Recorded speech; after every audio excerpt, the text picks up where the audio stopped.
Hello दोस्तों, कैसे हैं आप लोग। एक बार वापस से आपका स्वागत है मेरे चैनल में। और आज हम बात करेंगे राठौड़ वंश के बारे में। अर्थात इससे पहले हमने बात कर ली थी मेवाड़ के सिसोदिया और गोहिल वंश के बारे में जानकारी ले ली थी। आज हम बात करेंगे राठौड़ वंश के बारे में। तो राठौड़ वंश के बारे में बात करें तो इसमें हम 3 स्थानों के राठौड़ों की बात करेंगे। मारवाड़ के राठौड़, बीकानेर के राठौड़ और किशनगढ़ के राठौड़ों के बारे में बात करेंगे। आज की वीडियो में हम केवल मारवाड़ के राठौड़ों के बारे में बात करेंगे। तो राठौड़ वंश के बारे में बात कर लेते हैं। पहले राठौड़ वंश की शुरुआत कैसे हुई। राठौड़ वंश की शुरुआत की बात करें तो राठौड़ शब्द की उत्पत्ति संस्कृत के एक शब्द है राष्ट्रकूट, उस शब्द से मानी जाती है। अर्थात राठौड़ शब्द की उत्पत्ति संस्कृत के एक राष्ट्रकूट शब्द से मानी जाती है। राष्ट्रकूट शब्द का प्राकृत रूप होता है रट्टड़। रट्टड़ अर्थात रट्टुड़ से ही राउटड़ या राठौड़ शब्द की उत्पत्ति मानी जाती है। राजस्थान में मारवाड़, जोधपुर, बीकानेर, किशनगढ़ इन रियासतों पर राठौड़ वंश का शासन रहा है। अर्थात मारवाड़, बीकानेर और किशनगढ़ रियासतों पर क्या रहा है, राठौड़ वंश का शासन रहा है। अब बात करते हैं राठौड़ वंश की उत्पत्ति से संबंधित कौन कौन से मत है कि अर्थात राठौड़ वंश की उत्पत्ति कहाँ से हुई, कैसे हुई। सबसे पहले हिरण्यकश्यप की बात करते हैं। जो भाट है, भाट अर्थात जो वंशावलियाँ लिखते थे उन्हें भाट कहा जाता था। और जो उनकी पोथियाँ थी उनमें देखें तो राठौड़ों को हिरण्यकश्यप की संतान माना गया है। लेकिन हमें ये भी पता है राठौड़ अपनी पोथियों के अंदर जो वंशावलियाँ लिखते थे उनमें वो अतिशयोक्तिपूर्ण कुछ भ्रामक जानकारी भी देते थे। लेकिन भाटों की जो पोथियाँ हैं उनके अनुसार राठौड़ों को हिरण्यकश्यप की संतान माना जाता है। कि सूर्यवंशी कौन मानते हैं। दयाल दास जी की ख्यात, जो ख्यात के मामले में देखें तो सबसे आखिरी ख्यात मानी जाती है। तो दयाल दास की ख्यात में राठौड़ों को सूर्यवंशी बताया गया है और ब्राह्मण भल्ला राव की संतान बताया गया है। जो ब्राह्मण थे भल्ला राव, उनकी संतान माना गया है किसे, राठौड़ों को, और राठौड़ों को सूर्यवंशी बताया गया है। इसके बाद बात करते हैं कन्नौज और महाराष्ट्र की। तो राजस्थान में राठौड़ वंश की उत्पत्ति कन्नौज उत्तर प्रदेश के गढ़वाल वंश तथा दक्षिणी भारत महाराष्ट्र के राष्ट्रकूट वंश से मानी जाती है। अर्थात जो दक्षिण भारत महाराष्ट्र के राष्ट्रकूट वंश, उससे इसकी उत्पत्ति मानी जाती है। या फिर कन्नौज के जो गढ़वाल वंश है उससे इसकी उत्पत्ति मानी जा सकती है राष्ट्रकूटों से। गढ़वाल वंश की बात करें तो कन्नौज में गढ़वाल वंश का शासन हुआ करता था। अर्थात कन्नौज में क्या है, गढ़वाल वंश का शासन था। कन्नौज भारत के उत्तर प्रदेश में एक राज्य का नाम है। उत्तर प्रदेश राज्य में स्थित एक जगह है कन्नौज। पृथ्वीराज रासो, मोहनोत नैन्सी और जोधपुर की ख्यात, इनके अनुसार देखें तो राठौड़ों को कन्नौज से आया हुआ ही मानते थे। कि राठौड़ कहाँ से आए थे, कन्नौज से। और दूसरा हम राष्ट्रकूट की बात करें, क्योंकि 2 सिद्धांत थे। तो राष्ट्रकूट की बात करें तो राष्ट्रकूट का शासन दक्षिण भारत में था। राष्ट्रकूट वंश ने अपनी राजधानी महाराष्ट्र को बनाया था। अर्थात वर्तमान जो महाराष्ट्र है उस महाराष्ट्र को राष्ट्रकूटों ने अपनी राजधानी बनाया था। कुछ लोग मानते हैं कि राठौड़ जयचंद की वंशज है। जैसे कर्नल जेम्स टोड ने ख्यातों के आधार पर राठौड़ों को जयचंद की का वंशज माना है। विश्वनाथ रेऊ ने राठौड़ों को जयचंद का वंशज माना है। और बंदायों के राठौड़ों का वंशज किसने माना है, डॉक्टर गौरीशंकर हीराचंद ओझा ने राजस्थान के राठौड़ों को बंदायों के राठौड़ों का वंशज माना है। तो इस तरह हमने कुछ मत देखे जिसके अनुसार राठौड़ों को किन के वंशज, किन की संतान, ये कहाँ से आया हुआ मानने थे। कई बार परीक्षा में इनके नाम से भी प्रश्न पूछा जा सकता है। अब बात करते हैं राजस्थान में राठौड़ों की रियासतों के बारे में, जो हम पढ़ेंगे। 3 रियासतें, मारवाड़ जोधपुर की, बीकानेर की और किशनगढ़ की। आज के लेक्चर में हम मारवाड़ जोधपुर के बारे में पढ़ेंगे। उसके अगले लेक्चर में हम बीकानेर और किशनगढ़ रियासतों के बारे में पढ़ेंगे राठौड़ों की। तो सबसे पहले बात करते हैं मारवाड़ के राठौड़ वंश के बारे में। मारवाड़ के राठौड़ वंश के बारे में बात करें तो मारवाड़ में राठौड़ वंश का शासन था। और राठौड़ वंश के शासन के दौरान हम किन किन राजाओं के बारे में बात करेंगे। सबसे पहले राव सिहा, राव धुवड़, मल्लीनाथ जी, राव चुंडा, ये डबल बार टाइप हो गया, सॉरी, राव रणमल, राव जोधा, राव मालदेव, राव चंद्रसेन, उदय सिंह, जिसे मोटा राजा उदय सिंह भी कहते हैं, महाराजा गज सिंह, महाराजा जसवंत सिंह या महाराजा जसवंत सिंह प्रथम, महाराजा अजीत सिंह, महाराजा अभय सिंह और महाराजा मान सिंह। तो इन राजाओं के बारे में, इन शासकों के बारे में हम पढ़ेंगे। सबसे पहले राव सिंहा के बारे में बात करते हैं, जो राठौड़ों के संस्थापक भी माने जाते हैं। राव सिंहा मारवाड़ में राठौड़ों के संस्थापक थे, अर्थात राव सिंहा को मारवाड़ में राठौड़ों का संस्थापक माना जाता है। 1240 में पाली के जो ब्राह्मण थे, पालीवाल ब्राह्मण, उनकी सहायता करने के लिए राव सिंहा बदायूं से मारवाड़ आया था। अर्थात बदायूं एक जगह है जो उत्तर प्रदेश में, वहाँ से क्या है, जो पालीवाल ब्राह्मण थे पाली के, उनकी सहायता करने के लिए राव सिंहा बदायूं से मारवाड़ आया था। कब? 1240 में। बदायूं कहाँ? उत्तर प्रदेश में एक जगह है। राव सिंहा ने अपनी राजधानी किसे बनाया था? खेड़ को। खेड़ कहाँ? बाड़मेर में। खेड़ बाड़मेर को जो राव सिंहा ने अपनी राजधानी बनाया। और राव सिंहा की जो छतरी है राजस्थान के पाली जिले में जो बिट्ठू नाम की जगह है, उस स्थान पर है। यदि आप जाकर देखना चाहेंगे तो देख सकते हैं कि राव सिंहा की छतरी कहाँ पे? राजस्थान के पाली जिले की बिट्ठू नामक जगह पे। इसके बाद राव धुहड़ की बात करते हैं। राव धुहड़ की बात करें तो 1291 से 1309 तक इनका शासनकाल था। और बगल में आप देख सकते हैं नागचीनी माता को। जय हो नागचीनी माता की। तो नागचीनी माता का की तस्वीर में हम आपको जूम करके बता देते हैं। ठीक है, तो हम नागणेची माता की बात करते हैं। तो नागणेची माता सभी के कार्य को संपन्न करे। तो इनको जूम आउट कर देते हैं। तो राजा धुहड़ के बारे में हम बात करते हैं। तो राजा धुहड़ कर्नाटक से अपनी कुलदेवी नागणेची माता की मूर्ति लेकर आए थे। बाड़मेर के नगाना नामक स्थान पर नागणेची माता की मूर्ति स्थापित करवाई उन्होंने। राव धुहड़ ने बाड़मेर के नगाना नामक स्थान पर नागणेची माता का मंदिर बनाया। इसके लिए एक कहानी थी, तो कहानी मैं आपको बताता हूँ। राव धुहड़ जब कर्नाटक से अपनी नागणेची माता की मूर्ति को लेकर आ रहे थे, तो पुजारी ने कहा कि नागणेची माता आपके सारे कार्यों को संपन्न करवाएगी, लेकिन इसके लिए एक शर्त है, जब आप यहाँ से लेके वो इसकी मूर्ति लेके जाएंगे तो आपको पीछे मुड़ के नहीं देखना है। यदि आपको पीछे मुड़ के देखेंगे तो नागणेची माता उसके आगे नहीं जाएगी। तो जब राव धुहड़ मारवाड़ की तरफ उसे लेके जा रहे थे, तो नगाना नामक स्थान पर जो राव धुहड़ थे उन्होंने पीछे मुड़ के देख लिया, तो वो मूर्ति आगे नहीं गई। इसलिए राव धुहड़ ने बाड़मेर के नगाना नामक स्थान पर नागणेची माता का मंदिर बनवाया और मूर्ति को स्थापित करवाया। नागणेची माता राठौड़ वंश की कुलदेवी है, जैसे कि आप देख सकते हैं। इसके बाद बात करते हैं मल्लीनाथ जी। मल्लीनाथ जी की बात करते हैं। मल्लीनाथ जी ने बाड़मेर के जो मेवा नगर है उसको अपनी राजधानी बनाया था। बाड़मेर में मेवा नगर नामक स्थान है, उसको अपनी राजधानी बनाया था। मल्लीनाथ जी ने मालवा के जो निजामुद्दीन है उनको हराया था। मल्लीनाथ जी ने क्या किया? मालवा के जो निजामुद्दीन थे इनको हराया था। मल्लीनाथ जी पश्चिमी राजस्थान के लोक देवता हैं, और मल्लीनाथ जी के कारण बाड़मेर के क्षेत्र को मालानी क्षेत्र कहा जाता है। अर्थात मल्लीनाथ जी के कारण बाड़मेर क्षेत्र किस नाम से जाना जाता है? मालानी क्षेत्र के नाम से जाना जाता है। और मालानी नस्ल के घोड़े उस क्षेत्र में काफ़ी प्रसिद्ध है। मालानी नस्ल के घोड़े राजस्थान में सबसे ज़्यादा प्रसिद्ध, अर्थात सबसे अच्छी किस्म के घोड़े मालानी नस्ल के घोड़े माने जाते हैं। एक शब्द आता है गिंदोली, तो गणगौर पर गिंदोली के गीत गाए जाते हैं। तो ये आगे इसके बारे में भी आएगा। आगे हम रावचुंडा के बारे में बात करें। रावचुंडा को यदि आपने याद किया हो तो आपको थोड़ा बहुत याद रहा होगा कि जो हंसाबाई थी उनके पिताजी का नाम रावचुंडा था। रावचुंडा के चाचा थे मल्लीनाथ जी। अर्थात रावचुंडा के चाचा कौन थे? मल्लीनाथ जी थे। प्रतिहार वंश की जो इंदा शाखा थी उसने अपनी राजकुमारी की शादी रावचुंडा से करा दी थी। तो इंदा शाखा की राजकुमारी थी, उसकी शादी रावचुंडा से हुई थी। और प्रतिहारों ने क्या किया? रावचुंडा को दहेज में क्या दिया? पूरा का पूरा मंडोर या जोधपुर दे दिया था। रावचुंडा को दहेज में क्या मिला था? मंडोर मिला था। रावचुंडा ने अपनी राजधानी मंडोर को बनाया।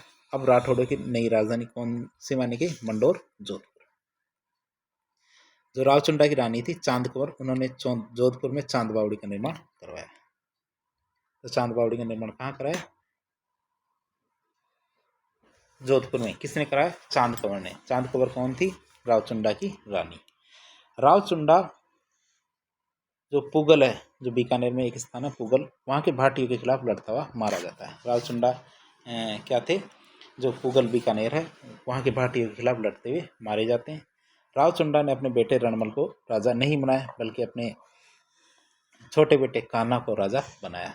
लेकिन राजा तो राव रणमल ही बनेंगे। आगे बात करते हैं राव रणमल की।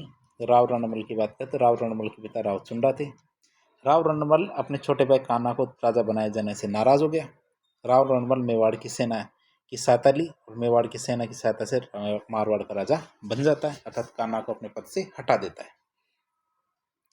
राव रणमल अपनी बहन हंसाबाई का विवाह मेवाड़ के राणा लाखा से करवा देता है। 1438 में राव रणमल की प्रेमिका भारमली की सहायता से मेवाड़ के राणा चुंडा ने रणमल की हत्या कर दी थी। राणा चुंडा ने राव रणमल की हत्या कर दी थी, किसकी सहायता से?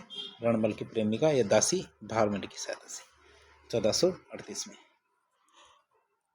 तो भारमली का नाम आप दो जगह सुनेंगे, राव रणमल के समय और राव मालदेव के समय। तो दोनों समय आप भारमली का नाम सुनेंगे, और दोनों भारमली अलग अलग थी। फिर राव जोधा के बारे में बात करते हैं। 1438 से 1489 तक राव जोधा का शासनकाल रहा। राव जोधा ने 1459 में जोधपुर की स्थापना की थी। तो राव जोधा ने 1459 में जोधपुर की स्थापना की। राव जोधा ने जोधपुर में मेहरानगढ़ किले का निर्माण करवाया। करणी माता जो उनकी बुआ जी थी जोधा की, तो करणी माता ने जोधपुर में मेहरानगढ़ किले की नींव रखी थी। 1460 में राव जोधा ने जोधपुर के मेहरानगढ़ किले में चामुंडा माता का मंदिर का निर्माण करवाया। राव जोधा की रानी जसमा दे ने जोधपुर में रानीसर तालाब का निर्माण करवाया। अर्थात कभी कभी परीक्षा में पूछा जाता है जो जल स्रोतों के निर्माण के बारे में, क्योंकि राजस्थान जल स्रोतों के लिए जाना जाता है। तो रानीसर तालाब का निर्माण किसने करवाया? जसमा दे, जो राव जोधा की रानी थी। राव जोधा ने दिल्ली के शासक बहलोल लोधी को हराया था। राव जोधा ने क्या किया था? जो बहलोल लोधी थे दिल्ली के शासक, उसको हराया था। और गौरी शंकर हीराचंद ओझा की बात करें तो जोधा मारवाड़ का पहला प्रतापी राजा था। तो मारवाड़ का पहला प्रतापी राजा कौन था? जोधा। अगले शासक की बात करें तो हम राव मालदेव के बारे में बात करेंगे।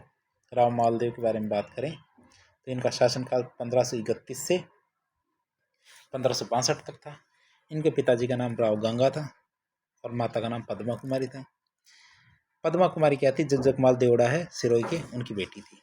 जगमाल देवड़ा जो सिरोही के हैं, उनकी बेटी कौन थी? पद्मा कुमारी, जो उनकी माता थी। राव मालदेव ने अपने पिता गंगा की हत्या कर दी और मारवाड़ का राजा बना। अर्थात यह मारवाड़ में पितृहंता के नाम से प्रसिद्ध हुए थे। राव मालदेव का राज तिलक सोजत पाली में हुआ था।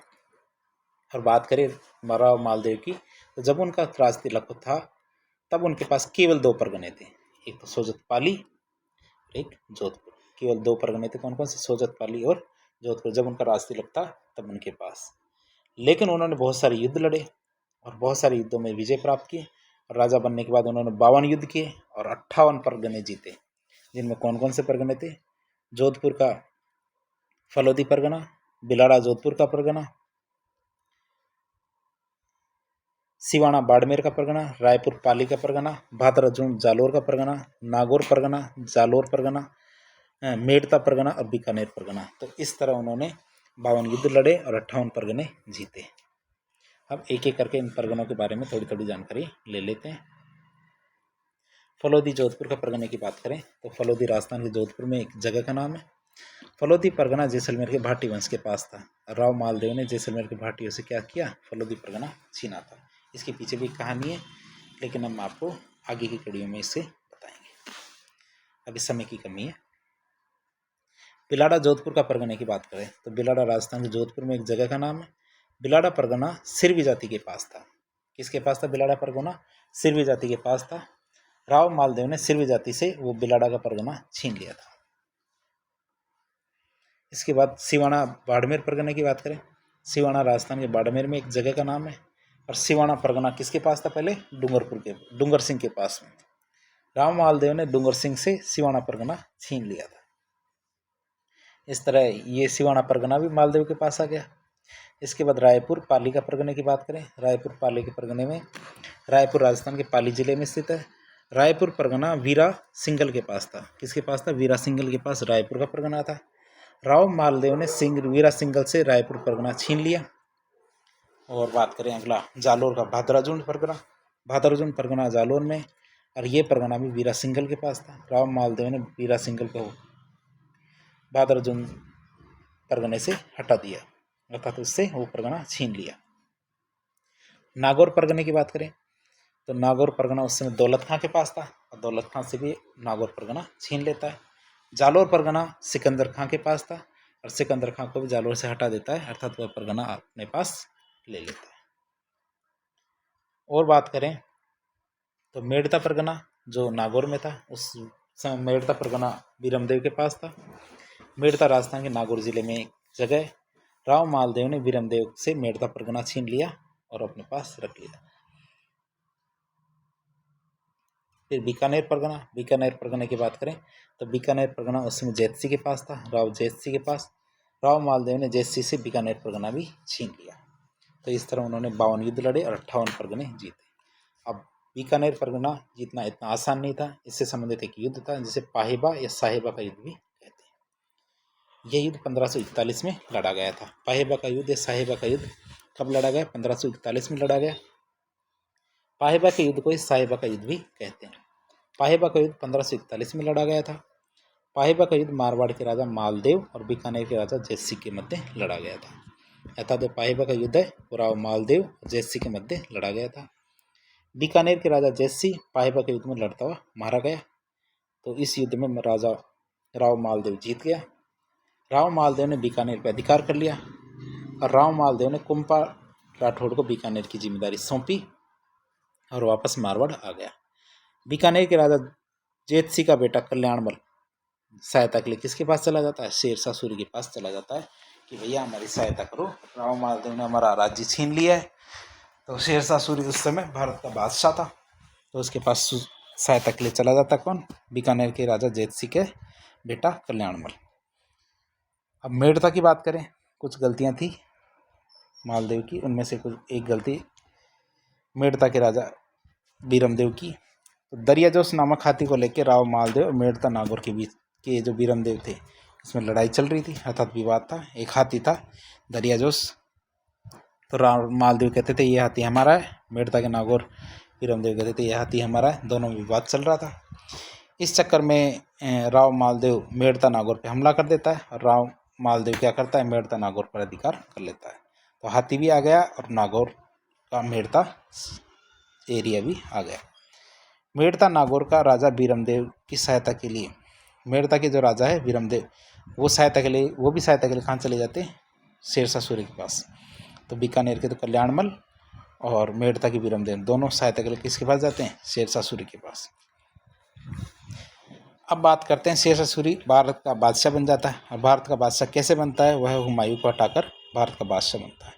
अर्थात जो बाबर के बेटे थे हुमायूं, तो उनको हटा करके शेरशाह सूरी भारत के बादशाह बनते हैं। तो हुमायूं शेरशाह सूरी को हराने के लिए सभी जगह सहायता के लिए घूम रहा था। अर्थात उस समय जो शेरशाह सूरी है उसको हराने के लिए हुमायूं सभी राजाओं से सहायता मांग रहा था। तो हुमायूं सहायता मांगने के लिए राव मालदेव के पास भी आता है। तो बात करते हैं हुमायूं और राव मालदेव के कैसे संबंध थे। शेरशाह सूरी से हारने के बाद हुमायूं मारवाड़ की तरफ मारवाड़ से होकर जा रहा था। जोगी तीर्थ नामक स्थान से हुमायूं ने राव मालदेव के पास 3 दूत भेजे। हुमायूं ने कहा कि 3 लोगों को कि जाओ मालदेव के पास जाओ, पूछो कि कोई सहायता कर सकता है या नहीं कर सकता। और शेरशाह सूरी के खिलाफ सहायता की मांग की थी। और कहाँ पे? जोगी तीर्थ नामक स्थान पे। ये पहले परीक्षा में पूछा जाता था, लेकिन अब परीक्षा में नहीं पूछा जाता ये। लेकिन ये स्थान के बारे में बात करते, जो स्थान का नाम है जोगी तीर्थ नामक स्थान। हुमायूं के द्वारा राव मालदेव के पास किन 3 लोगों को भेजा गया? वो 3 लोग कौन कौन से थे? मीर संबंध, रायमल सोनी और अतका खां। मीर संबंध, रायमल सोनी और अतका खां, इन 3 लोगों को मालदेव के पास हुमायूं ने भेजा था ताकि वह शेरशाह सूरी के खिलाफ हुमायूं की मदद कर सके। राव मालदेव ने कहा कि आप हमारे भारत के बादशाह थे बहुत समय तक, तो आप एक काम कीजिए, आप बीकानेर के किले में थोड़े दिन आराम कीजिए, हम आपके लिए सहायता भेजते हैं। तो राव मालदेव ने हुमायूं की सहायता मांगने पर सकारात्मक उत्तर दिया कि हम आपकी सहायता जरूर करेंगे। शेरशाह सूरी कौन होता है?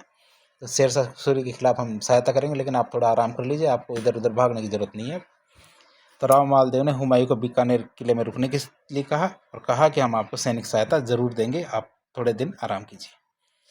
लेकिन इतनी आसानी से राव मालदेव मान गया हुमायूं को इस बात पर विश्वास नहीं हुआ।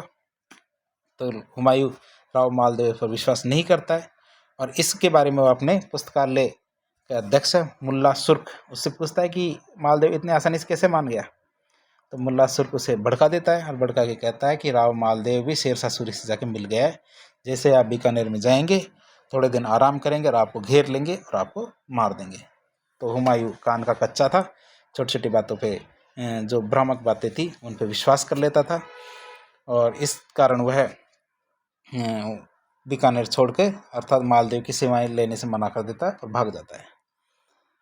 तो इस तरह हमने देखा कि जो हुमायूं है अपने पुस्तकालय अध्यक्ष मुल्ला सुर्ख के कहने पर हुमायूं सिंध की तरफ चला जाता है। इससे पता चलता है हुमायूं कान का कच्चा निकला। यदि राव मालदेव और हुमायूं थोड़ी बहुत समझदारी दिखाते तो शेरशाह सूरी के खिलाफ एक गठबंधन बना सकते थे और अफगानों का राज भारत में समाप्त कर सकते थे। तो इसमें हुमायूं भी कान का कच्चा निकला।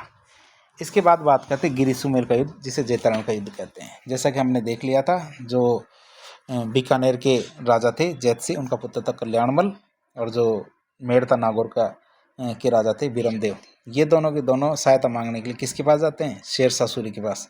तो शेरशाह सूरी को तो एक बहुत अच्छा मौका मिल गया। शेरशाह सूरी को जब मौका मिल गया कि वह किसी भी तरह से मालदेव से बदला ले सके, तो उन्होंने बदला लेने के लिए मालदेव पर आक्रमण करने का विचार किया और विचार के दौरान उन्होंने गिरी सुमेल का युद्ध अर्थात जैतारण के युद्ध में वह बदला लिया। अब यह युद्ध था 5 जनवरी 1544 में पाली के पास लड़ा गया था। गिरी सुमेल का युद्ध कोई जैतारण का युद्ध कहते हैं। गिरी सुमेल का युद्ध 5 जनवरी 1544 को पाली में लड़ा गया था। अब बात करते हैं गिरी सुमेल का युद्ध मारवाड़ के राजा मालदेव और दिल्ली के शासक शेरशाह सूरी के मध्य लड़ा गया था। अब गिरी सुमेल के युद्ध में मारवाड़ की तरफ से मालदेव के सेनापति कौन कौन थे? जेता और कुंपा। इस युद्ध में शेरशाह सूरी के साथ बीकानेर के राजा कल्याणमल और मेड़ता के राजा बीरमदेव ने भी दिया था, अर्थात दोनों के दोनों शेरशाह सूरी के साथ थे। शेरशाह सूरी ने चालाकी की और इस चालाकी की वजह से मालदेव वापस जोधपुर चला गया। चालाकी के पीछे भी एक छोटी सी कहानी है। कहानी के बारे में बात करें तो जब युद्ध चल रहा था तो युद्ध शुरू होने से पहले शेरशाह सूरी एक छोटी सी चिट बनाता है और कुछ जो सैनिक है उनको छद्म वेश में मारवाड़ की जो सेना कैंप था उसके अंदर भेज देता है, जिसमें वह तलवारें और जो शस्त्र है वो बेचने वाले व्यापारी का छद्म वेश धारण करते हैं। और यह चिट जो मालदेव है उसके पास गिरा दी जाती है, जिसमें ये लिखा हुआ था कि चेता और कुंपा, तुम मालदेव को पकड़ लेना। अगले दिन मैं जो शेरशाह सूरी हूँ, तो मैं इस युद्ध के बहाने मालदेव को हम परास्त भी कर देंगे और उसे पकड़ के बंदी भी बना लेंगे। तो इस तरह की बातों में मालदेव विश्वास कर लेता है और रात की रात ही युद्ध छोड़ के भाग जाता है।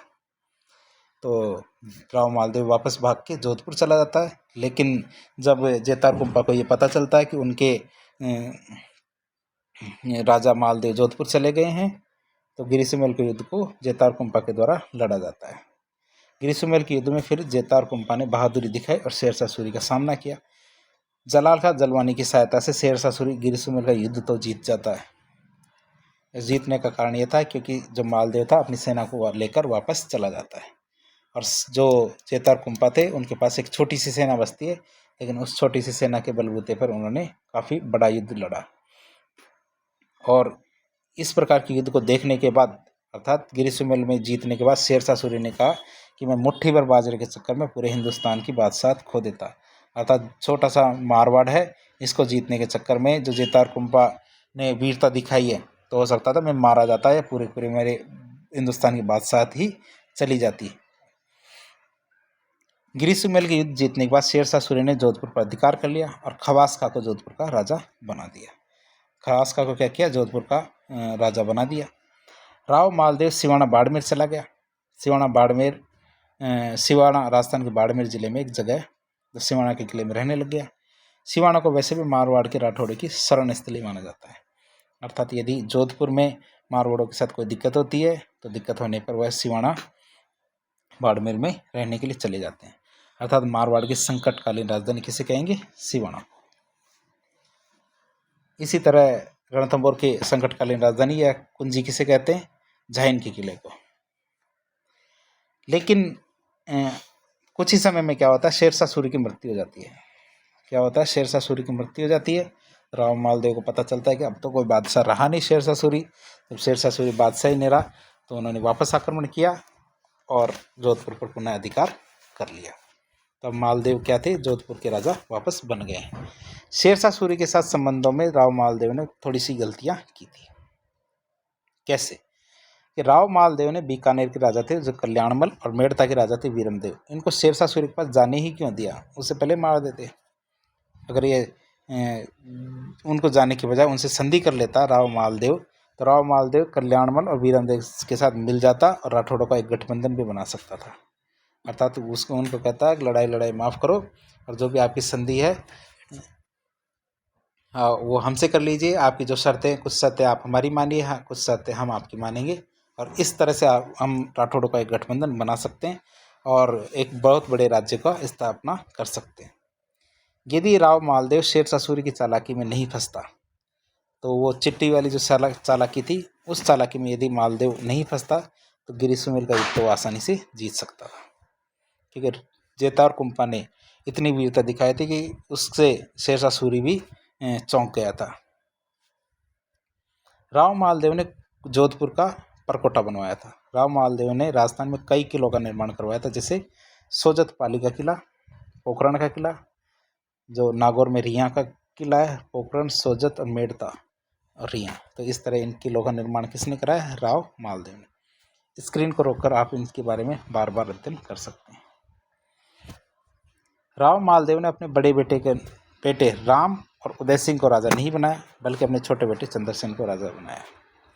तो इस तरह यह रिवाज शुरू से चलता आ रहा है कि बड़े बेटे को राजा नहीं बनाते, छोटे बेटे को राजा बनाते। जैसा कि हमने देखा था, रायमल राव सुंडा ने अपने बड़े बेटे रायमल को राजा नहीं बनाया, अपने छोटे बेटे कान्हा को राजा बनाया।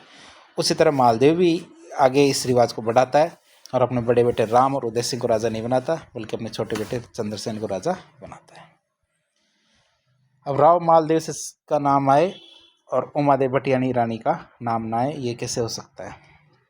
तो उमादेव भटियाणी रानी की बात करें तो उमादेव भटियाणी जैसलमेर के लूणकरण भाटी की राजकुमारी थी। उमादेव भटियाणी राव मालदेव की पत्नी या रानी थी। भारमली नामक दासी के प्रेम के कारण उमादेव भटियाणी रानी राव मालदेव से नाराज हो जाती है। इसी कारण से उमादेव भटियाणी रानी को रूठी रानी भी कहा जाता है। उमादेव भटियाणी ने अपना कुछ समय अजमेर के तारागढ़ किले में बिताया, लेकिन बाद में कील और राजसमंद में वो चली गई।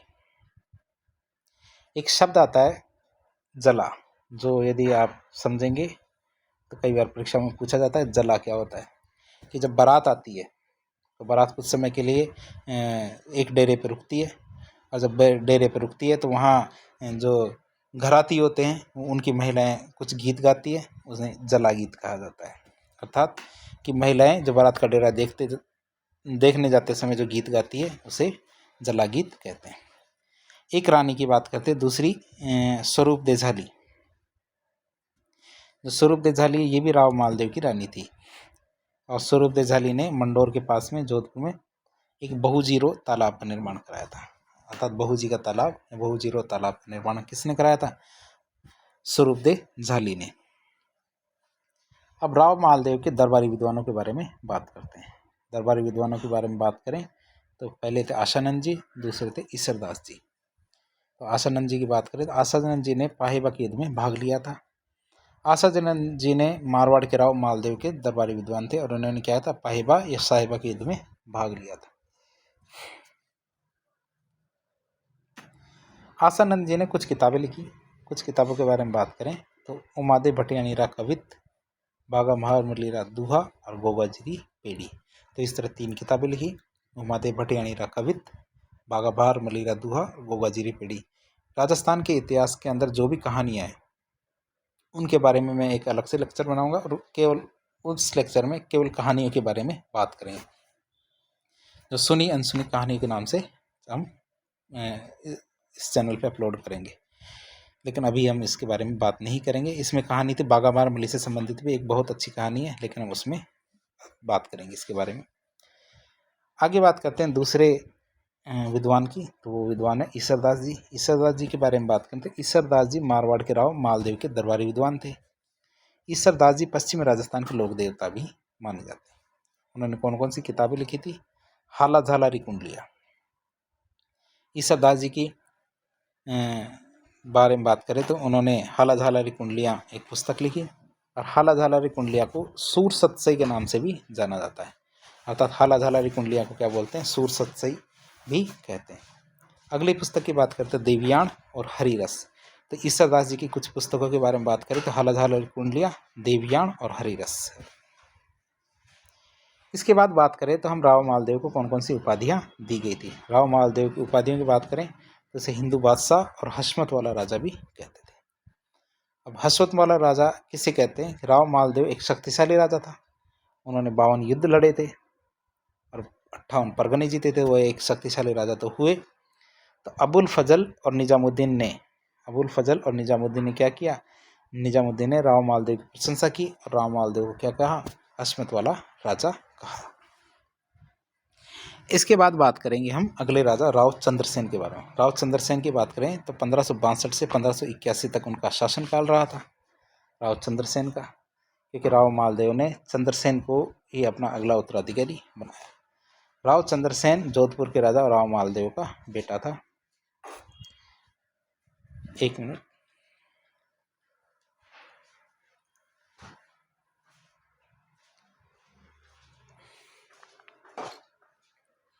तो आगे हम बात करते हैं राव चंद्रसेन के बारे में।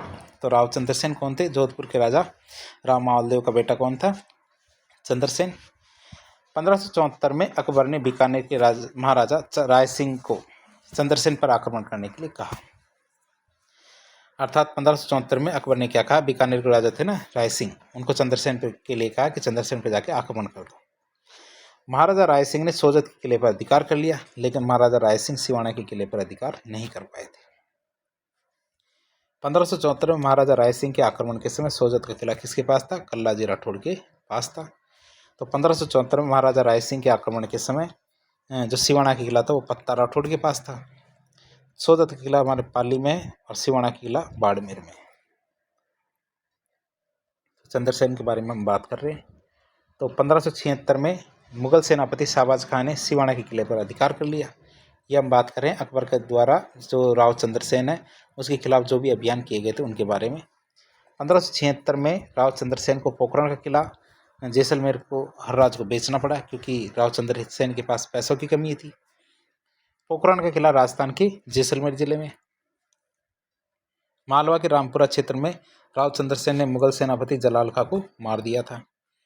1581 में सारण की पहाड़ियों में राव चंद्रसेन को पाली जिले के सिचिया नामक गांव में उनकी मृत्यु हो गई थी।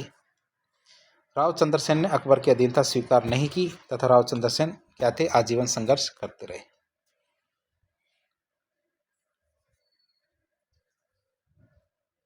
अब परगनों की बात करें तो राव चंद्रसेन के परगनों की बात करें तो राव चंद्रसेन को जब मारवाड़ का राजा बनाया गया था तब राव चंद्रसेन के बड़े भाई राम को गुंदोज का परगना और उदय सिंह को फलौदी का परगना दिया गया था।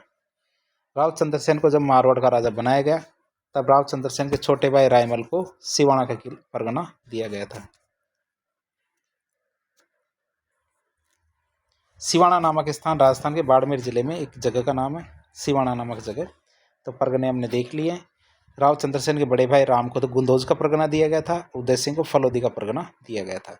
राव चंद्रसेन को जब मारवाड़ का राजा बनाया गया था तब राव चंद्रसेन के छोटे भाई जो रायमल है उनको सिवाना का परगना दिया गया था। तो इस तरह हमने परगने देख लिए। गुंदोज कहाँ पे? गुंदोज पाली में एक जगह का नाम है, और फलौदी कहाँ है? जोधपुर में। तो नाडोल के युद्ध के बारे में बात करते हैं। नाडोल का युद्ध पाली में अर्थात नाडोल पाली में एक जगह का नाम है। तो इस युद्ध के बारे में बात करें तो नाडोल का युद्ध पाली के नाडोल नामक स्थान पर लड़ा गया। और नाडोल किस किस के बीच में लड़ा गया? राव चंद्रसेन तथा उनके छोटे भाई राम के बीच में लड़ा गया। अर्थात राम और चंद्रसेन के बीच में नाडोल का युद्ध लड़ा गया, जिसमें राव चंद्रसेन जीत जाते हैं और राम को राव चंद्रसेन हरा देते हैं। राम नाडोल का युद्ध हारने के बाद सहायता के लिए किसके पास जाते हैं? अकबर के पास। सभी के दाता राम, अर्थात सभी हारने के बाद अकबर के पास चले जाते हैं। 1564 में राम की सहायता के लिए अकबर ने अपने सेनापति हुसैन कुली खां को भेजा, क्योंकि अकबर तो वैसे भी इंतजार कर रहा था कोई मेरी सहायता मांगने के लिए आए और मारवाड़, मेवाड़ और बड़ी रियासतों पर मैं हमला कर सकूं। तो हुसैन कुली खां के नेतृत्व में राम के साथ एक सेना भेजी और जोधपुर पर आक्रमण कर दिया और उन्होंने जोधपुर पर अधिकार कर लिया। जब इतना बड़ा आक्रमण था तो जोधपुर हार जाता है, चंद्रसेन भाग जाता है। तो आक्रमण के बाद राव चंद्रसेन कहाँ भागता है? भादरजुंड के किले के पास भाग जाता है। उस समय भादरजुंड भी मारवाड़ के पास ही था।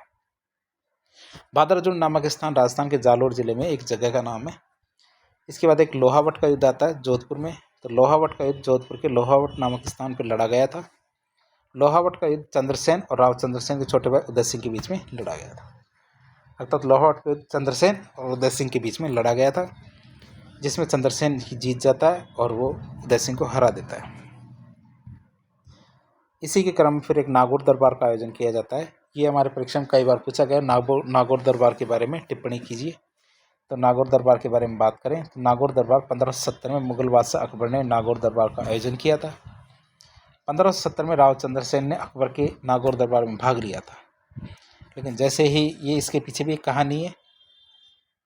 जैसे ही राव चंद्रसेन अकबर के नागौर दरबार में भाग लेने के लिए जाते हैं, लेकिन जैसे वो वहाँ जाते हैं तो उन्हें उदय सिंह अकबर के पास बैठे हुए दिखते हैं। अर्थात उनके भाई जो उदय सिंह थे वो पास में बैठे हुए दिखते हैं और उनसे हंसी ठिठोली करते हुए दिखते हैं। तो वो सोचते हैं कि जब उदय सिंह और अकबर के बीच में इतनी साठगांठ है, अर्थात इनकी इतनी मित्रता है, तो ये मेरी बात कैसे सुनेंगे।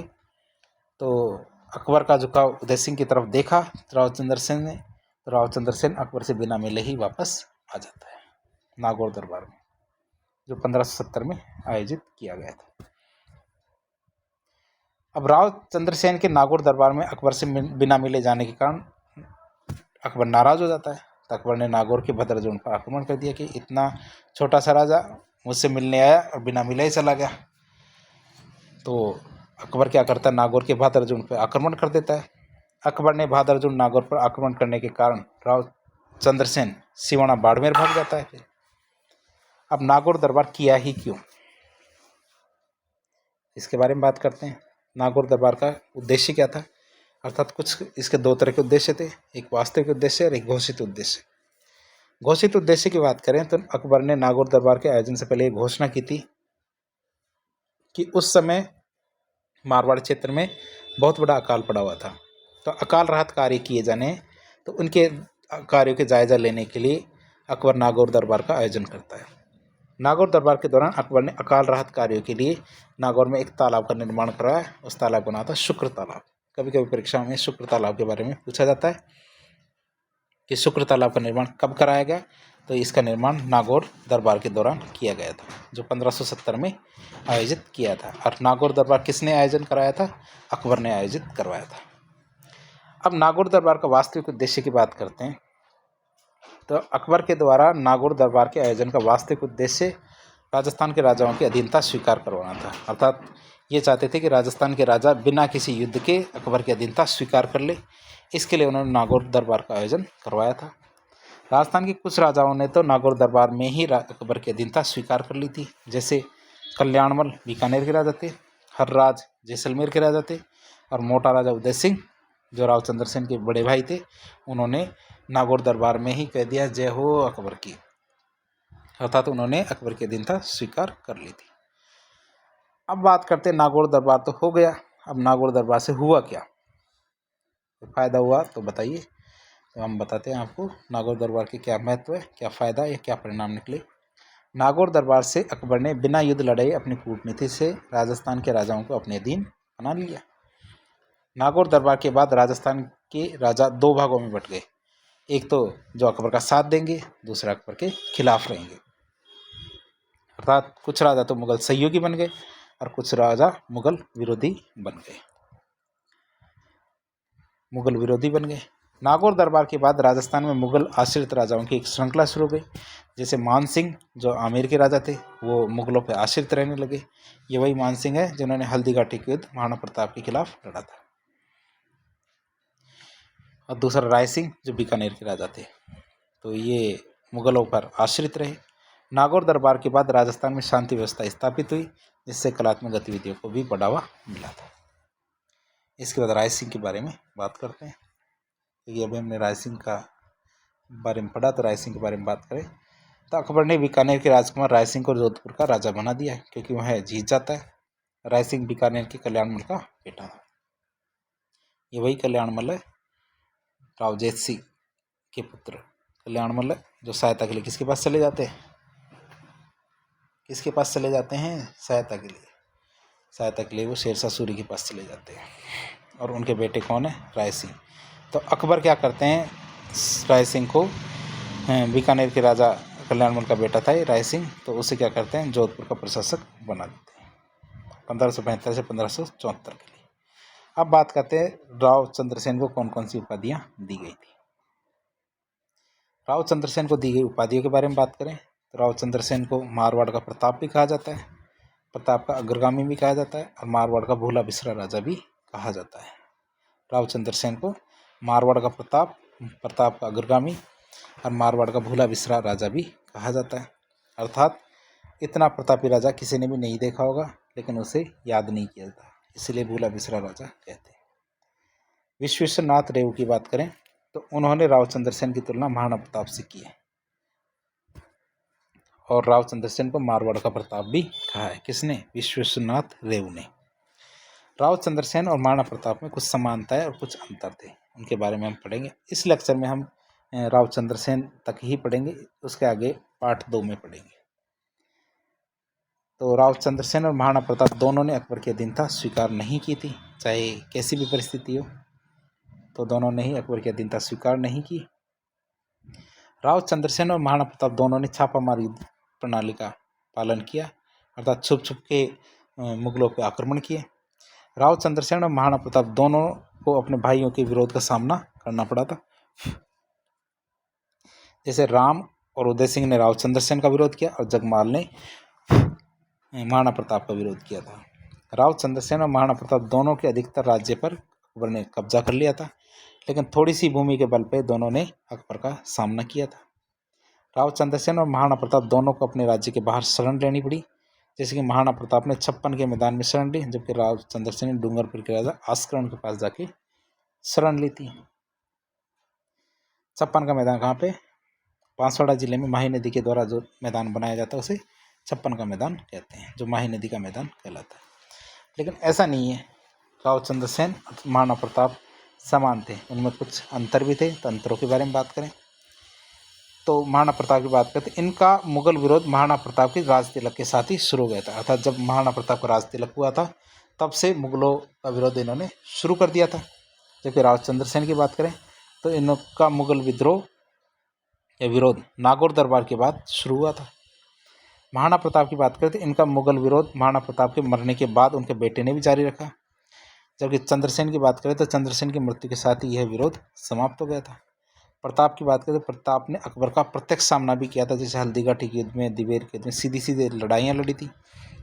लेकिन चंद्रसेन ने अकबर का सामना कभी भी प्रत्यक्ष रूप से सीधे सीधे नहीं किया।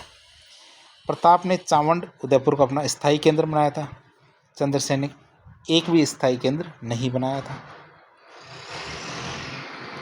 प्रताप ने जनता में राष्ट्रवादी भावना का संचार किया था, जबकि चंद्रसेन ने किसी भी प्रकार की भावना का संचार नहीं किया। तो इस तरह हम देख सकते हैं, इन सभी असमानताओं के बावजूद भी, कितनी भी असमानता हो उसके बावजूद राव चंद्रसेन को मारवाड़ का प्रताप ही कहा जाएगा। क्यों?